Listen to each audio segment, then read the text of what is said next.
Astro दर्शन कार्यक्रम में फिर से आपका स्वागत है। हमारी कुंडली में कई ऐसे प्लैनेट हैं जो अलग अलग रोल करते हैं। हमारे जीवन में क्या इसका परिणाम होता है, आज हम ये सब बात जानेंगे। हमारे साथ आचार्य शिशिर पाठक जी हैं, तो हम आज बात करेंगे चंद्रमा के ऊपर कि चंद्रमा का क्या रोल है हमारे ज्योतिष शास्त्र में। तो आचार्य शिशिर पाठक जी, आपका बहुत बहुत नमस्कार। आज जो हम हमारे कार्यक्रम है वो बहुत ही इम्पॉर्टेंट है। उसमें हम प्लैनेट के बारे में जानेंगे कि बहुत से प्लैनेट जो 9 प्लैनेट हैं उनके अलग अलग क्या रोल होते हैं, मगर हम सबसे पहले चंद्रमा को लेंगे। जरूर, चंद्रमा के बारे में बात करना आवश्यक है। और इतने सारे प्लैनेट्स को छोड़ करके हम लोग अगर चंद्रमा को सिलेक्ट कर रहे हैं तो निश्चित ही इसका भी कोई रीज़न होगा कि क्यों ऐसा कर रहे हैं।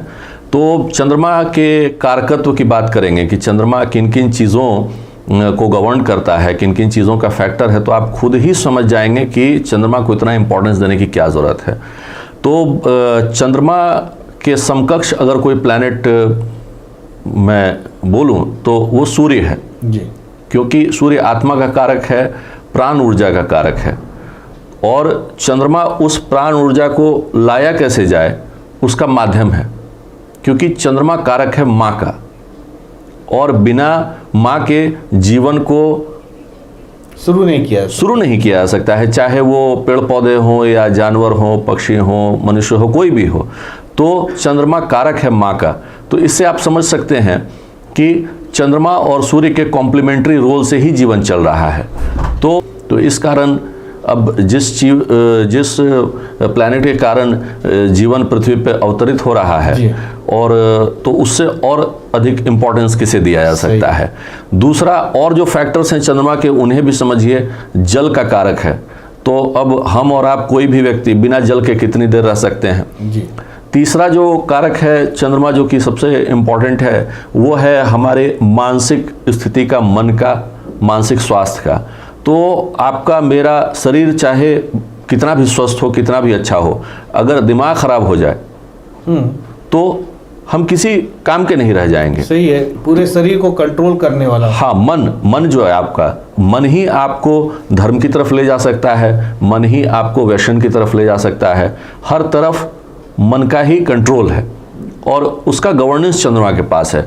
तो अगर इन 3 फैक्टर्स को भी हम कंसीडर करें, माँ को, जल को, मन को, तो मैं पाता हूँ कि चंद्रमा एक बहुत ही इम्पोर्टेंट प्लैनेट है।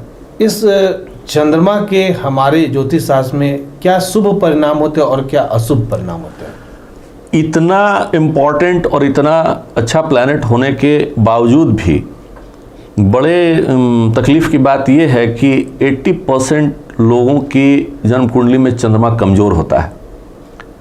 इसका कारण यह है कि मन जितना सेंसिटिव होता है, चंद्रमा भी उतना ही सेंसिटिव है। अच्छा, तो कैसे होता है? इतना एक बड़ा परसेंटेज, 80% एक बहुत बड़ा परसेंट है जो मैं बोल रहा हूँ। तो एक तो है कि आप काउंट करना अगर शुरू करेंगे कि अमावस्या से 5 दिन पहले और 5 दिन बाद का चंद्रमा, आप आसमान में भी देखेंगे तो इंग्लिश में तो बोलते हैं नो मून। अमावस्या मतलब नो मून, कि चंद्रमा है ही नहीं जी। ठीक है। और उसके 5 दिन पहले और 5 दिन बाद तक चंद्रमा का आकार बहुत ही छोटा रहता है। तो अगर इस बीच में किसी का जन्म हुआ तो 30 दिन का भी महीना अगर हम मान के चलें और उसमें से 10 दिन हम निकाल दें तो 30% तो ऐसे ही कट हो गया कि अगर अमावस्या से 5 दिन पहले या 5 दिन बाद के बीच किसी का जन्म हुआ है तो उसकी जन्म कुंडली में चंद्रमा कमज़ोर होगा। वो व्यक्ति मानसिक रूप से, मतलब उसका मनोबल कमज़ोर होगा, ये आप मान के चले। उसके बाद राशियों में वृश्चिक राशि में चंद्रमा नीच का हो जाता है। और फैक्टर्स को कंसीडर करें तो राहु और केतु के नक्षत्र में अगर चंद्रमा गया तो वो पीसफुल नहीं रहेगा, वो भी कमज़ोर है, क्योंकि राहु और केतु प्रबल शत्रु हैं चंद्रमा के। उसके बाद अगर चंद्रमा सूर्य के साथ दिख रहा है, राहु या केतु के साथ कुंडली में कंजंक्शन में दिख रहा है, तो भी चंद्रमा कमज़ोर हो गया। तो इतने सारे फैक्टर्स को अगर आप कंसीडर करेंगे तो वो 80% का परसेंटेज निकल आएगा। तो इस कारण से एक बहुत बड़ा जो वर्ग है, एक बहुत बड़ा मतलब पॉपुलेशन जो है चंद्रमा की कमजोरी से पीड़ित है।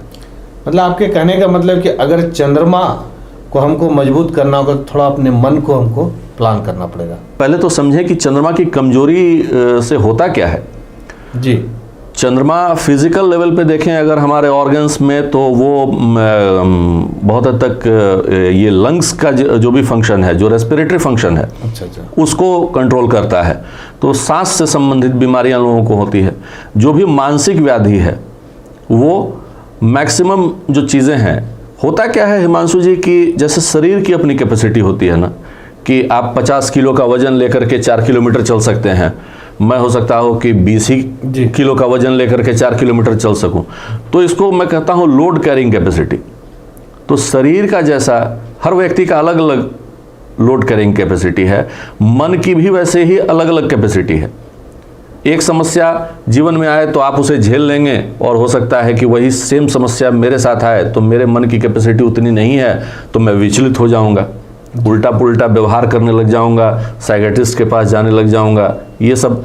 तो ये समझना बड़ा जरूरी है कि चंद्रमा का अपना स्ट्रेंथ कितना है, और जो व्यक्ति जितना सेंसिटिव दिख रहा है, जितना मूडी दिख रहा है, जितना जल्दी विचलित हो जाने वाला दिख रहा है, उसे आप समझ जाइए कि उसका चंद्रमा उतना वीक है। विचलित होने का क्या मतलब है? उग्र स्वभाव होना, या फिर किसी काम को प्रॉपर ढंग से नहीं करना? बहुत लोग बहुत टची होते हैं। अगर मैं कह दूं कि आपके शर्ट का कलर अच्छा नहीं है, तो मैं तो बोल के निकल जाऊंगा और आप पूरे दिन सोचते रह जाएंगे। अच्छा। कि तो इस तरह का जो स्वभाव होता है, और तो छोटे छोटे बात को बहुत ही छोटी छोटी बातों में उलझे रहना, और दूसरों के ओपिनियन से जिंदगी बिताना। कुछ लोगों को आप कहेंगे, अगर आप मुझे बोलेंगे कि आपके शर्ट का कलर अच्छा नहीं है, तो मेरा जवाब ये हो सकता है कि मैंने अपने चॉइस से पहना है, आपको नहीं भी अच्छा लगा तो क्या दिक्कत। एक बहुत अच्छा क्वेश्चन बाहर निकल के आया कि जो छोटे छोटे बातों को ज़्यादा ध्यान देते हैं, कहीं ना कहीं उनका चंद्रमा डिस्टर्ब ऐसा फील होता है।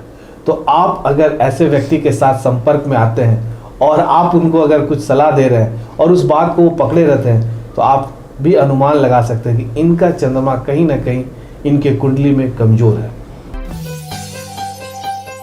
बने रहें thetimesmedia.com पर। आप हमें फेसबुक और यूट्यूब पर भी देख सकते हैं।